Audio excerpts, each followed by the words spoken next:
religion, en particulier le droit canonique. Alors justement, est-ce que c'est une thèse de droit canonique? Eh bien, vous apportez une contribution à un affinement du degré d'engagement de l'Église catholique en matière d'interreligieux, qui d'ailleurs connaît en ce moment un moment difficile, délicat, riche, très intéressant, qui est observé par le canoniste au moment où la gouvernance de l'Église catholique modifie un peu les termes de son approche de la question interreligieuse, et en plus dans les différentes régions du monde, et en particulier en Inde, avec ce dialogue sur le code, le fameux code, qu'on aurait pu sans doute plus développer, mais la thèse ne portait pas sur le code, mais elle conduisait notamment, effectivement, à cette question d'un code.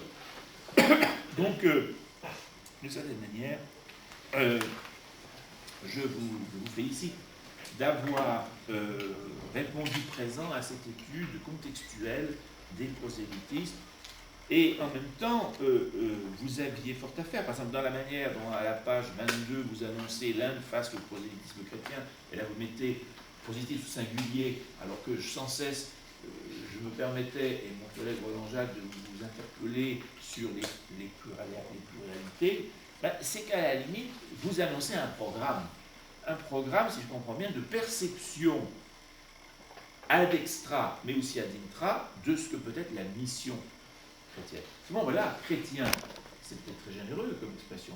Seulement, est-ce que ce sont les téléévangélistes américains? Est-ce que c'est l'Église catholique romaine? Est-ce que c'est une forme orientale malankar? Ou est-ce que c'est une forme latine? Je veux dire que la terminologie, je n'ai finalement pas été très satisfait de la titulature de la page 22 de ce fameux chapitre 1, qui d'ailleurs avait retenu, je me souviens, pas mal de discussions.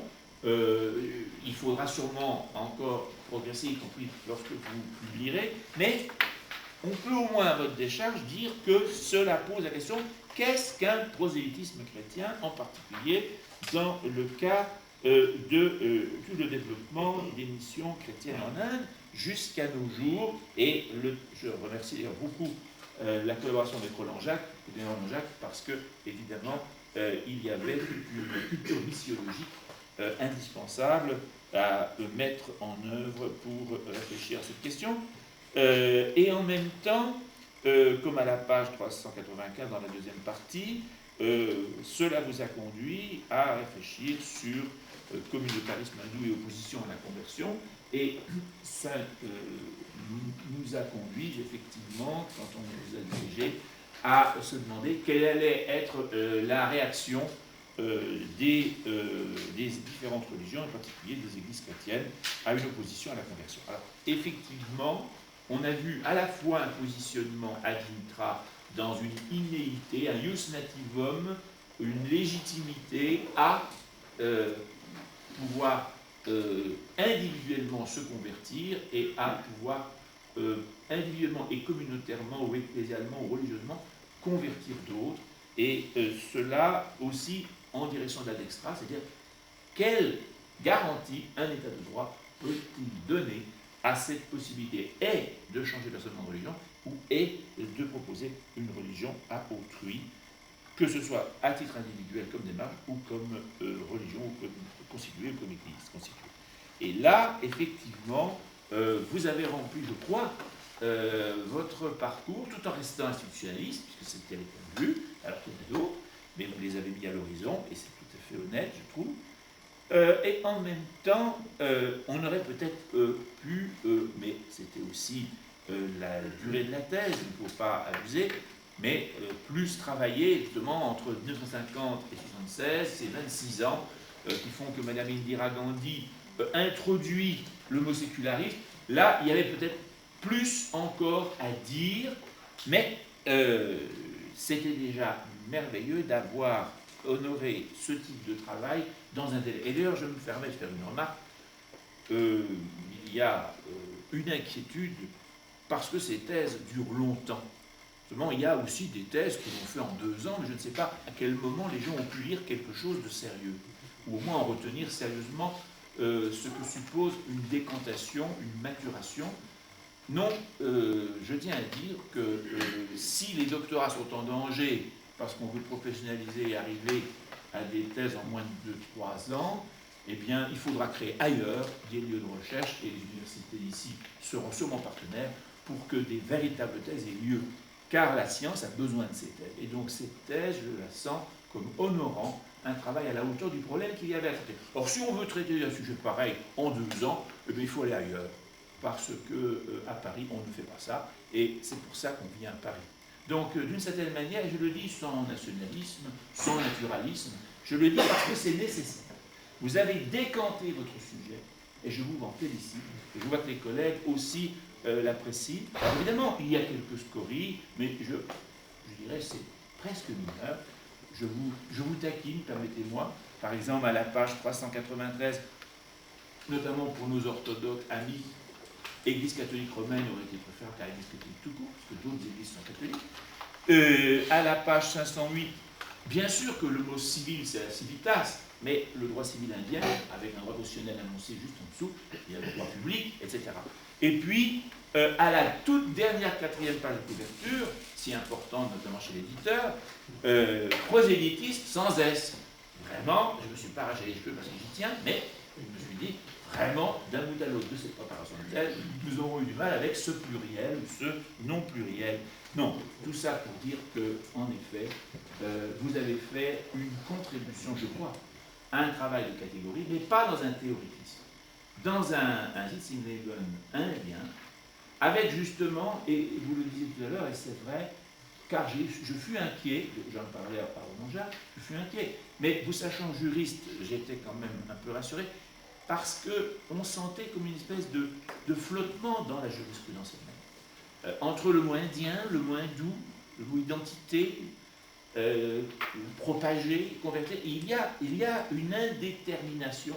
Vous avez osé soutenir sur un sujet loin d'être stabilisé. Or, normalement, on ne devrait pas se saisir d'un sujet sans un certain recul. Il aurait presque fallu peut-être mettre un terme plus tôt dans la temporalité pour que vous ne soyez pas dans l'actualité. Or, vous êtes en pleine actualité. Eh bien, vous ne vous êtes pas enlisé dans l'aventureux qu'aurait pu être une sorte de statistique un peu rapide, de pronostic sur ce qui allait être entrepris par la jurisprudence. Par contre, je pense que pour vos collègues juristes, tant séculiers que canonistes en Inde notamment, mais aussi pour d'autres pays, vous avez là, je pense, apporté des matériaux qui devraient aider la jurisprudence. Parce que c'est la pluralisation des consciences et des appartenances, c'est l'enracinement dans une nationalité, une naissance, c'est l'évolution du croire et des formes de religion et de religiosité et de spiritualité. Le premier rapporteur évoquait la spiritualité dans nos traditions constitutionnelles françaises et dans les principes universels du droit de l'homme après la Deuxième Guerre mondiale, etc. Là, vous allez rejoindre un peloton de chercheurs dont on a absolument besoin si on ne veut pas continuer à participer au chaotique. Je vous remercie.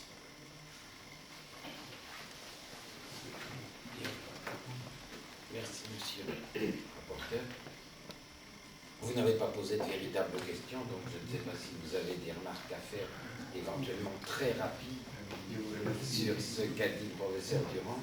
Monsieur le professeur Durand, parce que dès le début, c'est vous qui m'avez soutenu, même le mot communautarisme, toutes les fois, j'ai mis singulier, parce que j'avais un groupe, mais toutes les fois, c'est vous qui m'avez corrigé, ce communautarisme, c'est tout à fait vrai, parce que même en Inde, les chrétiens qui sont chrétiens, selon le juriste séculier, les chrétiens, c'est-à-dire les chrétiens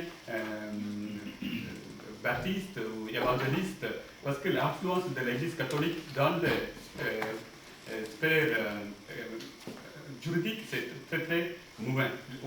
L'Église catholique n'a pas beaucoup d'influence dans le juridique, dans le système juridique indien. Quand on dit chrétien, tout de suite, nous pensons sur les évangélistes et les baptistes. Donc, je n'ai pas bien pensé sur ça. Après, vous m'avez corrigé, il faut être communautariste, il faut mettre les mots communautariste en pluriel. Merci.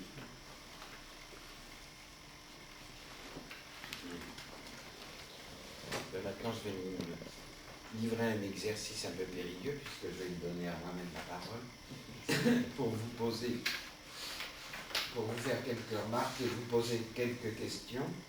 Alors, je suis dans ce jury l'ignorant, puisque que ce soit le droit canonique ou le statut des relations Église-État n'est pas du tout ma spécialité.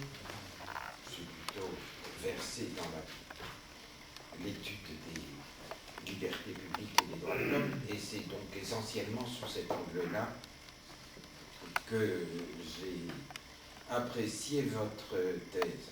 Vous avez un sujet qui me paraît extrêmement original et très intéressant, d'abord parce que, comme il vous a été dit, c'est un sujet d'une actualité certaine, et puis il est également assez multidisciplinaire, vous l'avez dit vous-même dans votre introduction. Il y a une dimension de droit comparé, notamment entre le droit interne et le droit international, et tout ceci fait que véritablement vous donnez nettement l'impression que vous savez manier ces différents ordres juridiques, les combiner entre eux, et de ce point de vue-là, votre travail est certainement d'une grande qualité. Ça vous a été dit, mais je crois qu'on ne peut pas ne pas le redire. Vous avez très bien surmonté l'obstacle de la langue, et quand je pense qu'il y a 5 ans encore, à peu près, vous ne parliez pas le français, je dois dire que je suis admiratif de voir comment vous maniez la langue, comment vous l'écrivez. Écrire une langue et surtout écrire le français, c'est tout de même un exercice qui est épouvantablement difficile, même pour les Français souvent. Et on trouve dans votre thèse moins de fautes de syntaxe, moins de fautes d'orthographe que dans beaucoup de thèses écrites par des Français. Et là, c'est effectivement aussi quelque chose qui est à mettre très largement à votre crédit. Vous faites quelques petites erreurs. Moi, il y en a une qui m'a un petit peu énervé parce qu'on la trouve chez des Français aussi, mais c'est